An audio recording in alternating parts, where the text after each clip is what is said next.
Yeah, the story goes back a long way. Story goes back all the way to 1941, April 17, the beginning of spring in northern Italy, the winds of war blowing throughout Europe, particularly in the region of northern Italy where I come from. I was born in the town of Imola, the last city of the region called Romagna, and it's 25 kilometers from Bologna, the first city of Emilia.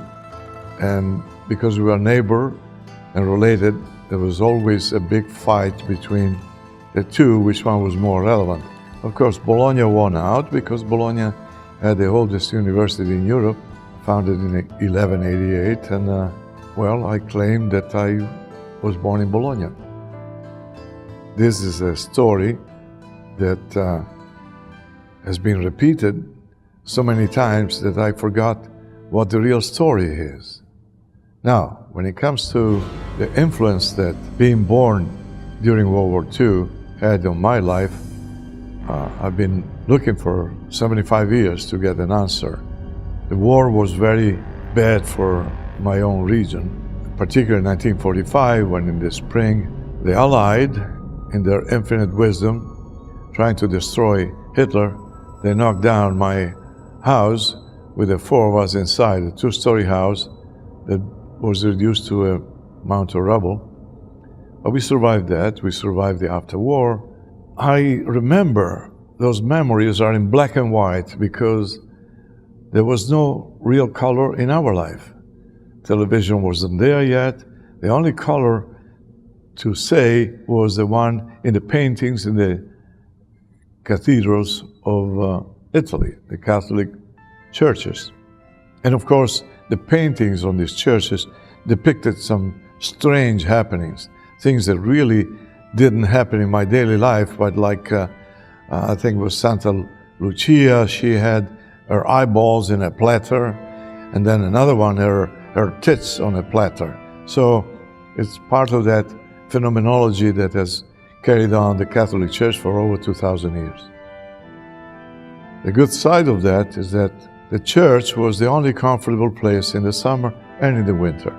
The winter was warm, and the summertime was the coolest place prior to air conditioning. And that worked until the age of 12, upon which time I realized that I had major differences of opinion as to issues which are called dogmas, which you have to believe. You have to believe. It's not you choose to believe or their logic. They defy logic, they defy everything.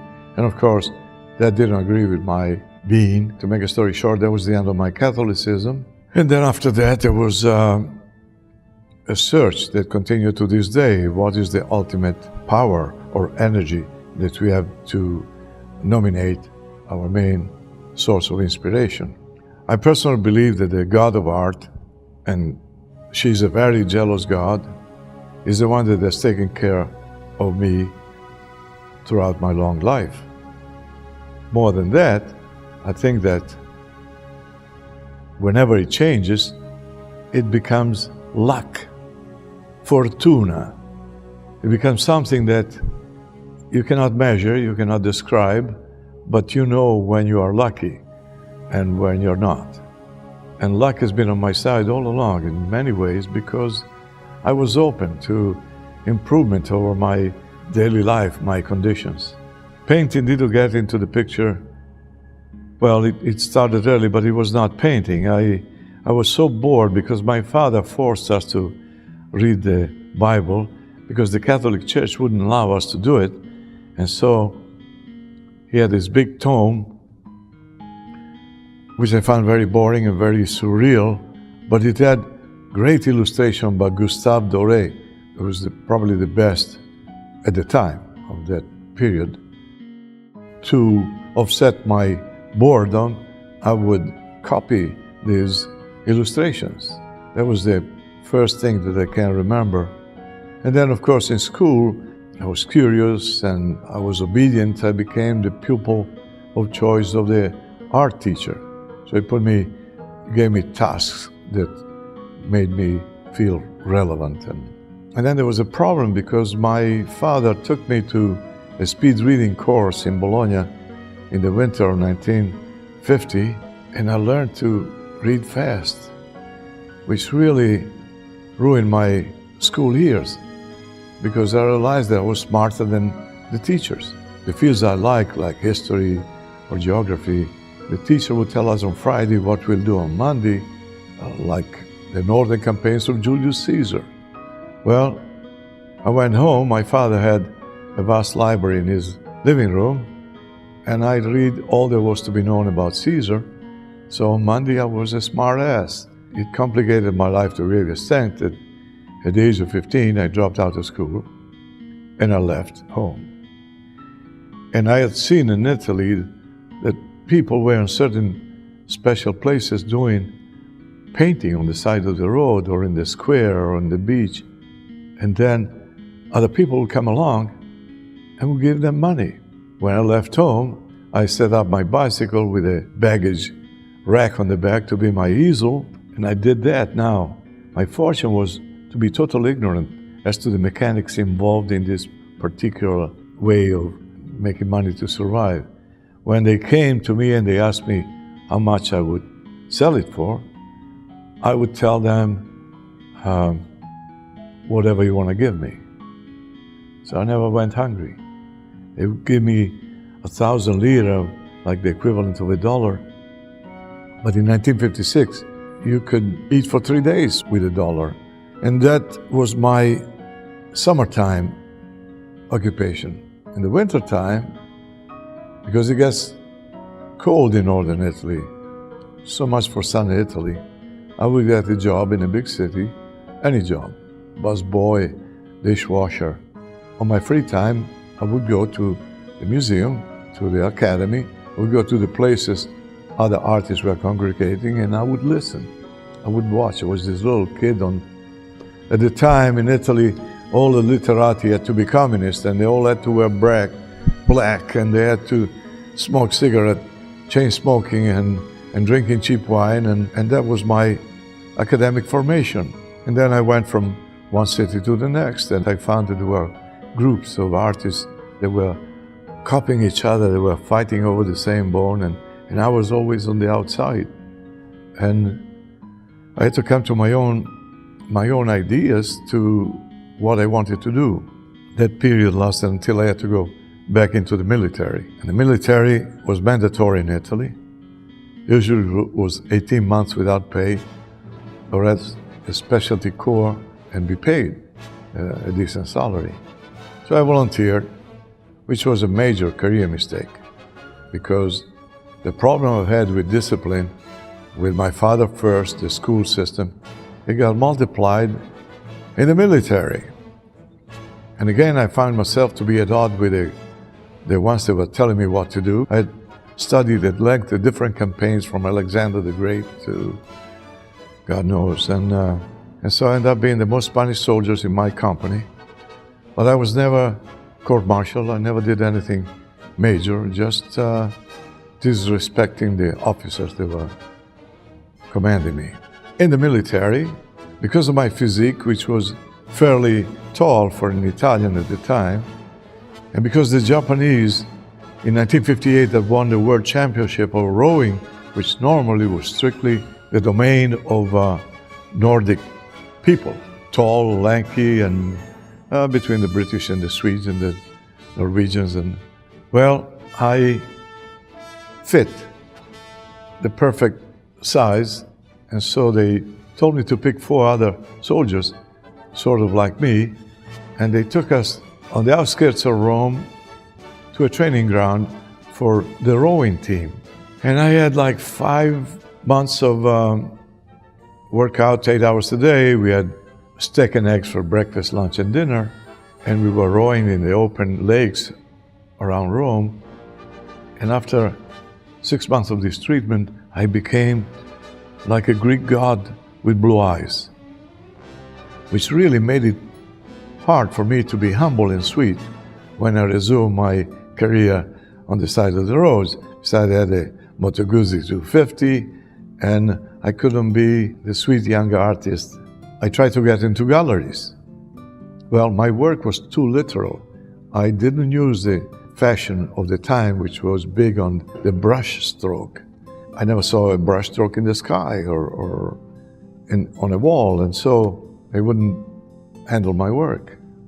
And after a couple of years of trying that, again back in Northern Europe and so forth, I realized that for me it was better to join the Navy, but not the military Navy. I already done my duties.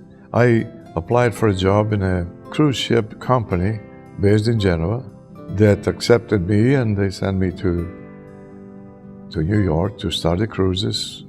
Another career that only lasted 4.5 months, going back to discipline and a few other little details that I will skip now. And I had to jump ship.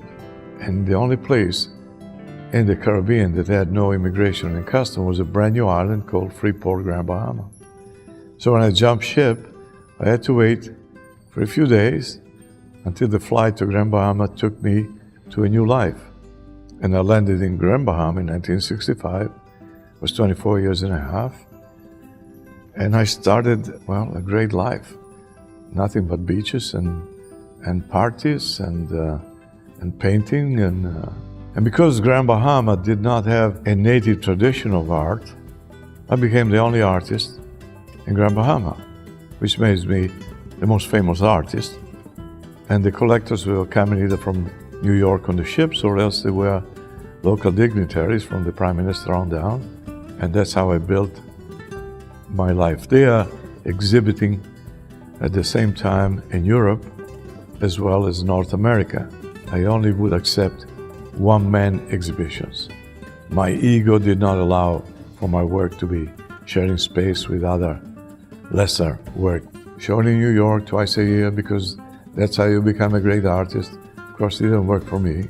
I worked a lot better when I was in Grand Bahama, when I dealt with nature, the sea, and so forth. And so many years of Grand Bahama, 14 years to be exact.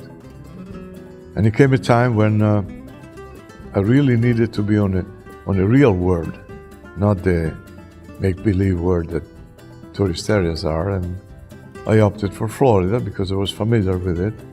And I opted with Gainesville, Florida, because it had the largest library in the state. And in 1977, I chartered my own DC-9, loaded all my books and my collections and my paintings, and landed in Florida. And I had bought sight unseen an 1886 home near Gainesville. That's when I met Lorraine. Lorraine was finishing her master's in journalism and communication at the University of Florida. And she came to interview me, and well, she's a slow writer. The interview is not over now, 38 years later. And she kind of worked herself into a life in the arts. It was the beginning of a type of life that to this day is ours, to the exclusion of just about everything else.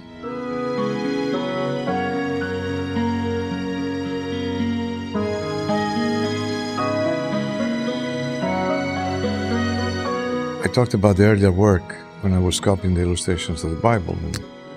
But then when I left home, I made a living painting basically on the side of the roads. And therefore I was copying the landscape. I figured that I would pick the place that I liked, and I did the painting. And when I started out, I put a lot of time into the work. So I would do one little painting, I would say I had 12 by 16 inches in the morning. But then when they started moving, then I got more ambitious. And instead of doing 1 in the morning, I would do 2 in the morning, 3 in the afternoon, And it was simple work because it was strictly based on the need to survive by doing what I'd seen other artists do. Later on, I started to work with galleries, and different countries had different needs. So my work was whatever the dealer felt that he could sell. Different countries from France and Spain and Portugal all the way to Nordic countries of Europe, which were more receptive to my work for some reason. That went on until the military, when I went back to Italy, did the 3 years in the military, and basically I spent the time sketching because I didn't have the time nor the equipment to paint as I was used to. When I came out, I continued that, and it served me well because I was exhibiting internationally. They were all one-man shows.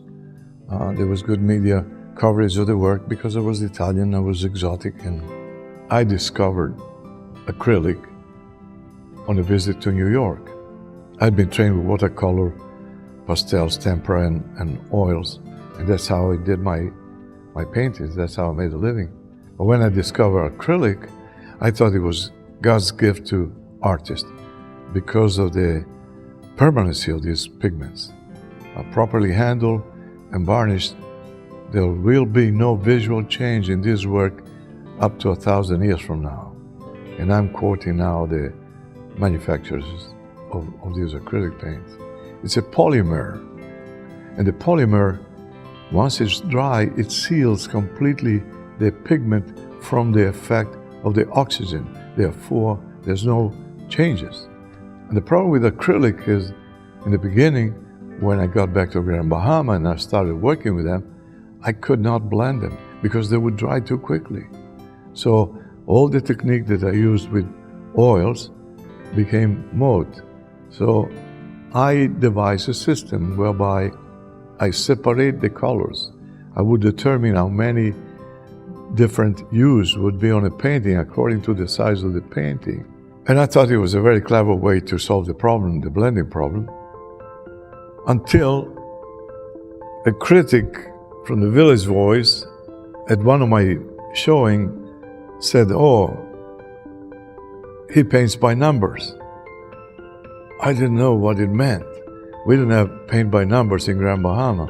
But when I found out, I was horrified.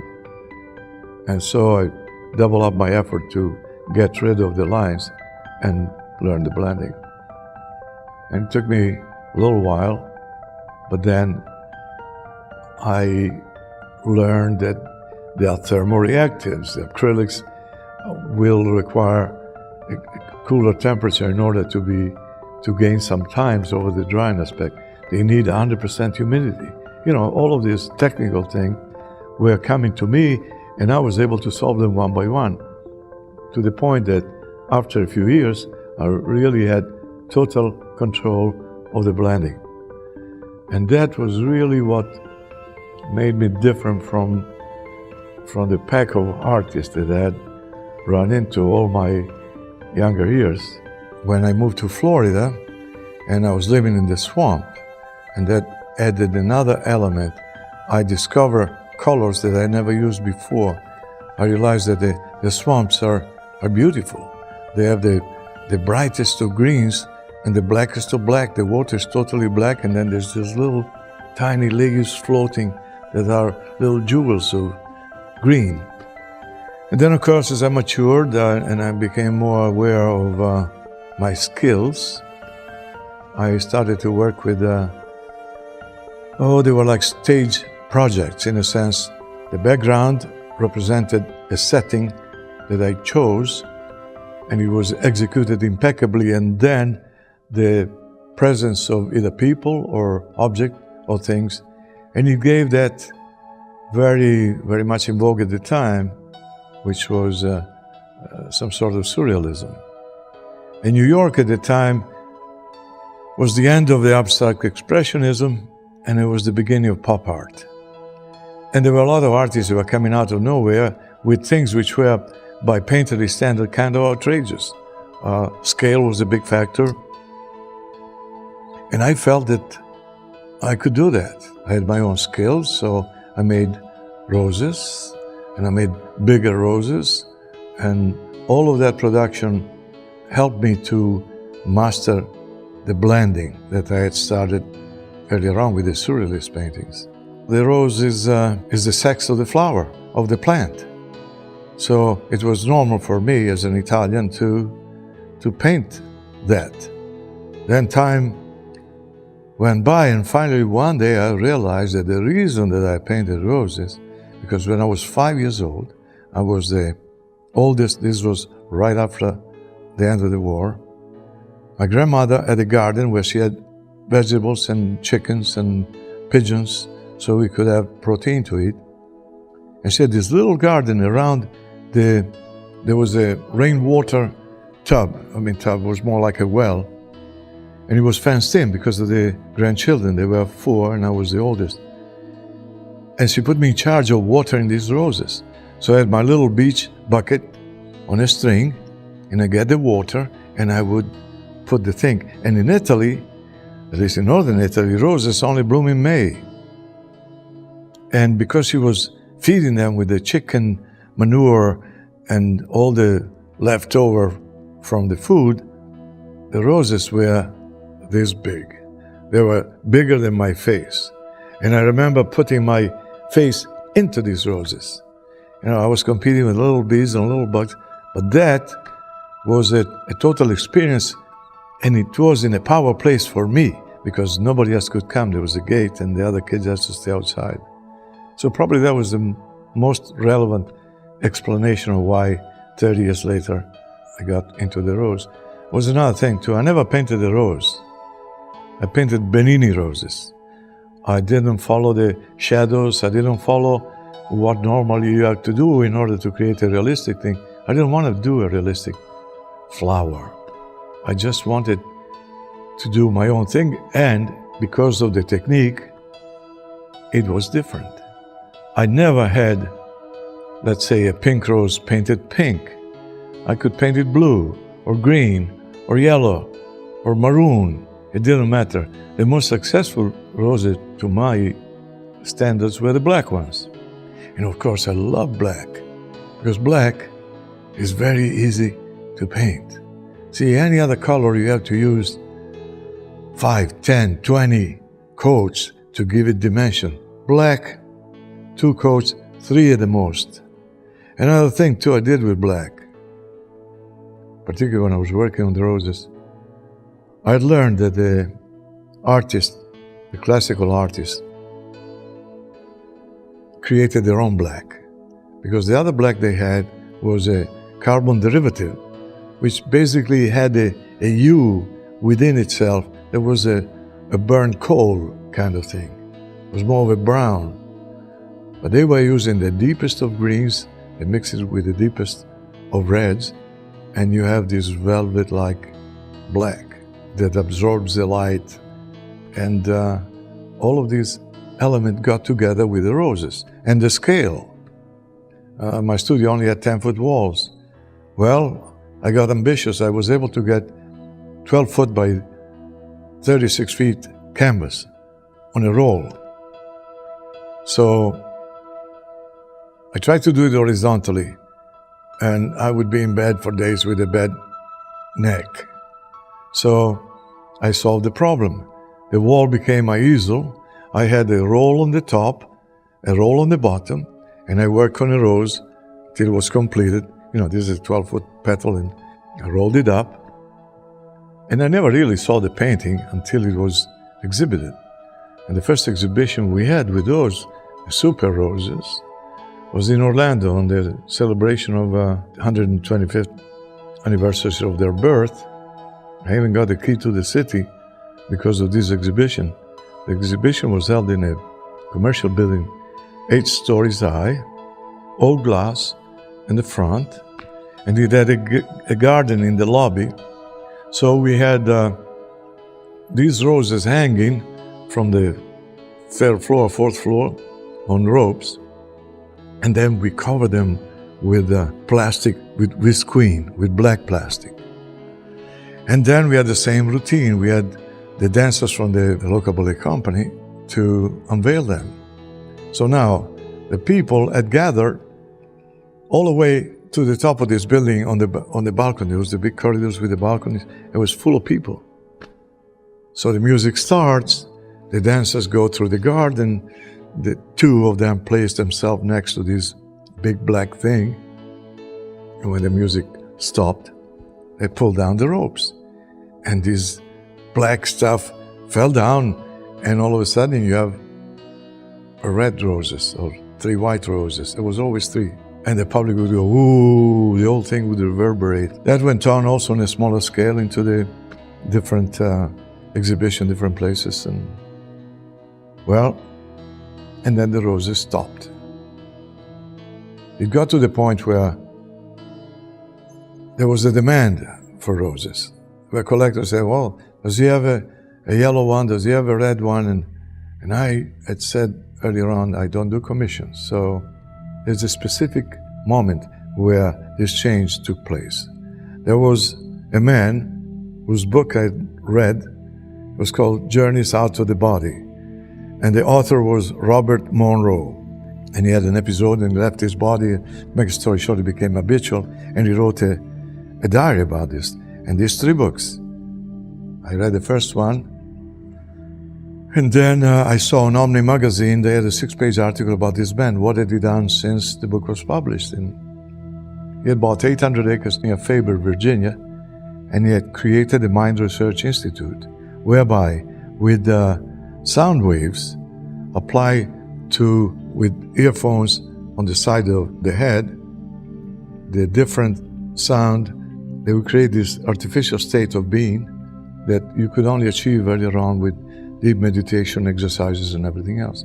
It synchronized the 2 halves of the brain. Having read that, I told Lorraine, we need to go. I want to talk to this man. So she calls them, and the secretary is there. They tell her that he's 72 years old now. He doesn't see people because he's building his house for his new wife, and then Lorraine insisted. So he said, well, tell her to send me paintings of Benini. And we sent photographs. And a few days later, we got a phone call. He said, Monroe will be glad to see Benini at any time. I went up to Virginia, spent the day with him. He put me on that machine. And we did that after lunch, and I took a nap. And I woke up and the voice was saying, well, now wake up, you'll be fresh. And Lorraine was in the next place. And it was like alcoves sealed with a heavy tent. And I said, how did it go? And she said, one of my earphones wasn't working, so she didn't get anything. She said, what about you? I said, well, I fell asleep. And from the moment we left him, all the way until got back to Florida 5 weeks later, there was this repetitive, it was like a worm in the brain that kept talking about 120 degrees. And I was negated in mathematics and geometry. So, but when I got back home in the studio, I had a green rose that was half started, and I took a look at that and I couldn't stand the sight of it. That was the end of the roses. Because then I got a compass, and on the drawing board, I figured out 120 degrees, and I built on those 120 degrees, I ended up with a cube. And the cube wanted out of the paper because of the dimensionality of the drawing. Well, the next day, I put a piece of canvas over a piece of masonite at the time, and I painted the same cube. But then I had to hang it. So how do you hang masonite? Well, I got some epoxy and I put some brackets. So it was hanging 3 inches away from the wall. Well, the shadow of the light created this illusion of dimension. The blending was part of that, but the one that really triggers the brain is the shadow that complements it. That was the beginning of the geometric. And it was really very exciting to me because I'd never seen anything like that. At the time, in America, there was a group called Neo Geo, but they were artists that were just painting straight line. there was no soul to the paintings. I wasn't aware of the group Madi, which is there's some in Germany too, but it's Northern Italy basically, and Latin America, most of the countries. These are artists, all their life, they're dedicated to geometry. But again, none of them had dimension. None of them had blending. So that's why it fit right with my ego that I could do something nobody else had done. And that went on for the better part of 15 years because there were different shapes. First it was all straight lines, and then the circle got into the picture, and then the spheres. And because I was putting color into geometry, you see, geometry, it's the line. And the line is a product of the brain, logic. Color, on the other hand, is emotions, is the heart. And I'd made my living all along. My best ally was color. So when I combined the logic and the color, then I was in the field alone. And to this day, I haven't seen any major artist that would have the skills necessary to do that. And then the scale was also an issue. I could make big paintings. And in the beginning, I was using a special laminated masonite, but then later on, I got into aluminum. I tried different materials. And so technically, that's all there was to it. The decision came as I went along. There was no planning. I didn't want to stay where I was. Time goes by, and one day geometry is gone. I had reached, it wasn't exciting to me anymore. The market was going very well with those. Because the market, for me, has always followed me. I never went after the market per se. I never moved to the places where the artists go because there's money and so forth. I had my own ideas about art. And after that, the end of geometry came serendipitously because I found a box of canvas that I had not used for 20 years, 25 years. So I took one out, take out the wrapping, and I put it on the easel, and I went there, and first thing I did with a brush, I made an outline of two figures. And as I'm doing that, I said, why the hell am I going back? Why am I doing this? So I tried to destroy the line with paint as much as I could. And then I figured, well, the night is lost, so I went back to the chair to start reading, and after about 20 minutes of that, I looked up at the easel, and it was very exciting, because as a kid, as an adult, I had never wasted paint. Paint was something precious that needs, that was our belief from World War II. After World War II, everybody was poor, so during the class for art, everybody did crayons. Crayons were pastels. And then some went on to watercolors, maybe a percentage of the pupils. And then out of the school of 28 students, the teacher would pick 3 to teach them oil, because oil was very expensive or very precious. And I was one of those 3. So the skill was there. And when I got, as I said, to acrylic, I discovered a new world. I have in here paintings that were done almost 50 years ago. They looked like they were painted last night. I had some oils that were painted just about the same time, 5 years earlier, and they look 100 years old. And some of them crack, and then the colors change, because the oils are basically pigments diluted with oil. And oil, as we well know, becomes rancid. And oil allows oxygen to reach the particles, the molecular structure of the pigments. Therefore, the pigments oxidize and they change color. Otherwise, turn kind of dirty yellow. And so with this material, there was an additional responsibility, because if I paint something bad, it's going to be like that 500 years from now, 700 years from now. And that's when, after I met Lorraine, at one time and before, whenever I had paintings that I was dissatisfied with, I would burn them. And one night she was there, and I was burning the fireplace, and it was magical because the different chemicals on the paintings would make little green flames, little blue flames. It was magical, so I kept putting paintings in there. And it was not easy because the fireplace was only so much and the paintings were all a good size. But you push them in, and then we come to the courting chaos. For one whole year, I worked doing nothing but that. Splatter paint on the canvases with no criteria. I wasn't thinking of harmonizing, of color compatibility. I just tried, and I think in that year I probably did about 50 paintings.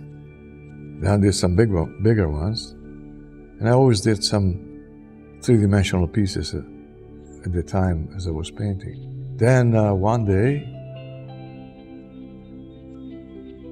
I realized that I had wasted a year of my life. Even though there was still a base of collectors that they would buy them because it was something new from Benini, I just didn't have any feeling of achievement. I was missing the pain that the blending requires, the discipline. And so little by little, geometrical element got back into the painting, and the background became impeccable. I worked it over until it was perfect. And then I relied on the accident to complete the painting. And that's what really helped me to get rid of, is this good enough, or is this? Because if you start thinking like that, the creativity goes out the window. Worry takes over. And I didn't have time or patience for that. And this allowed me to progress. Now the ultimate, to this day, 2016, are the paintings behind me. That is, in a sense, there's nothing major, but they have eliminated all the distracting element. Basically, in my mind, and again, you see this only 10 years later, I was showing how good I am with the blending. Me, the great me, the background, this incredible background that nobody else can do, right? And then I had to give up that control and rely on the accident. And that was painful. Sometimes it would take me 2 nights before I mastered the guts, particularly if I had a painting that I liked as it was. I just had to master enough energy to complete it. And then there were other technical things that were involved about that. But in the newest work, again, all of it is into the control. It's the impeccability of the work. And that reaches the viewer at the level that I haven't reached yet. You know, it's a good thing that I stopped it where I stopped, because both of these were going to be completed the next day. Lorraine came in when they were at this stage, and she thought they were done, I think, and she liked them. And then the other element, to make them mine, they had to have a gaudy frame, something outrageous. And the frame is an integrating part of the composition. These have to remain the way they are. So there's always criticism. Collectors, they buy something, then it has to match their living room or the couch or whatever, and then they go to New Orleans, they spend $10,000 on a real gilded frame. And I don't want that. Like, now that I am at this age and the position where I am, what I do has to be just like that, period.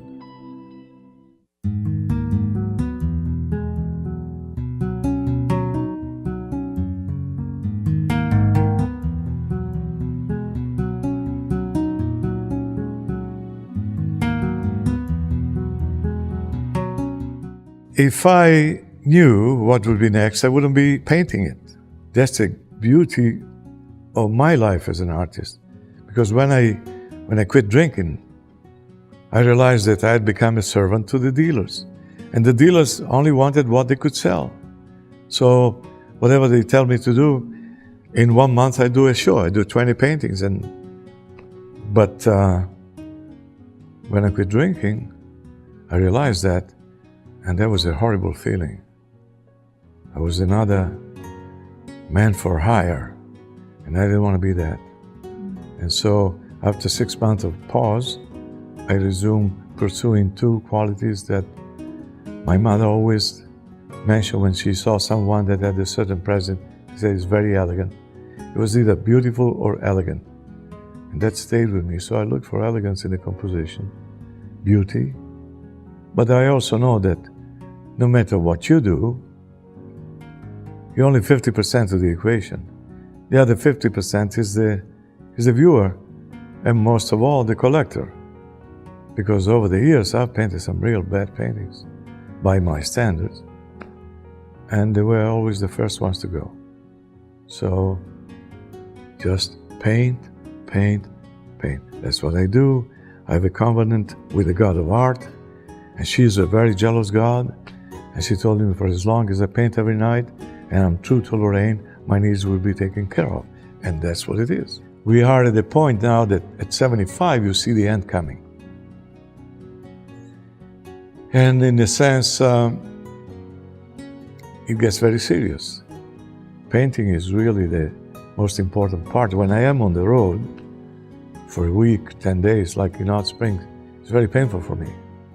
Because it takes me a couple of days before leaving to get my mindset to go. And when I come back, it takes me 2 or 3 days to get back into the routine of painting every night. And the good thing is that I was able to break the code of acrylic thanks to having been to the factory, to the manufacturers like gold and acrylics. And basically, in order to do what I do, I had to have a certain temperature. I had to have 100% humidity, and I don't know how I do that. And it works. It works up to a certain scale. In the summertime, it's very painful. I have to limit myself to smaller works like these. But when winter comes, it's glorious. You can tackle big canvases, and for the last 30 years, we end up doing public service, basically, because I was always excited about the arts, and I was able to convey this excitement to others.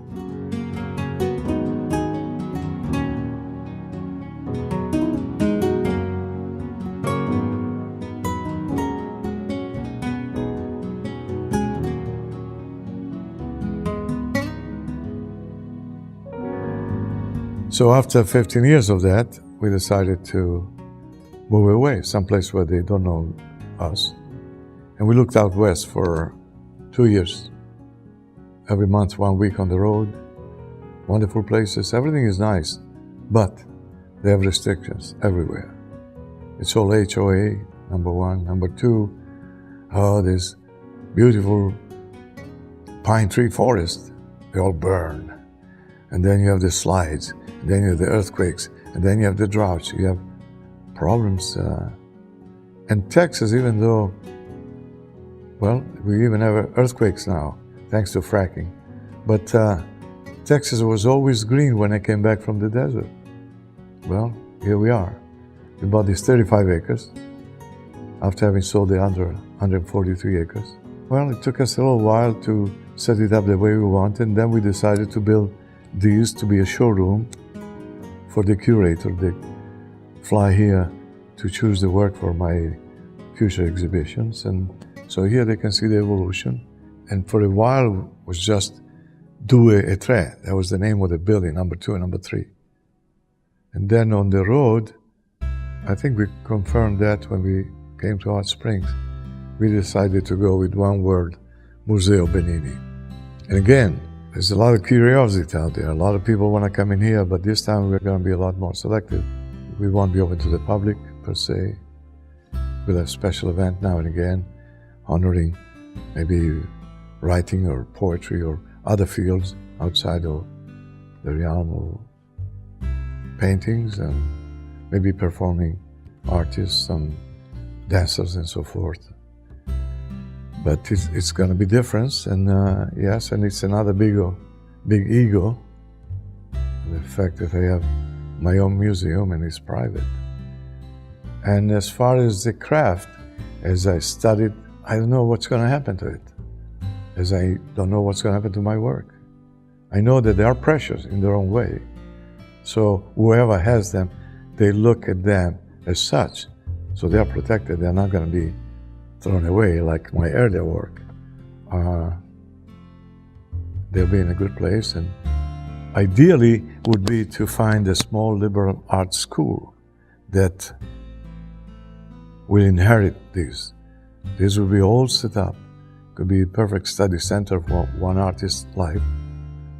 And I do find just listening to the inner me that comes out and guides me in the process of creating this work. And for me, I work every night. And I've been true to Lorraine for 38 years. And she doesn't even realize how relevant this is for an Italian. So, I think you were ready to cut down. You know, if you get me talking, one time they booked me at a college in, was that Lubbock? They put me in this auditorium. It's 9 o'clock in the morning. I don't like to be up that early. And all of a sudden there's like 100 students coming in. And the professor's there and I start talking to them. An hour goes by and then part of the students leave, another bunch come in, and I keep talking. So then I look at the watch, it's like 1 o'clock, and I said, how long am I supposed to talk? And she said, oh, you're only supposed for an hour. But you know, I kept coming, and the students enjoyed it, so finally we ended up to lunch.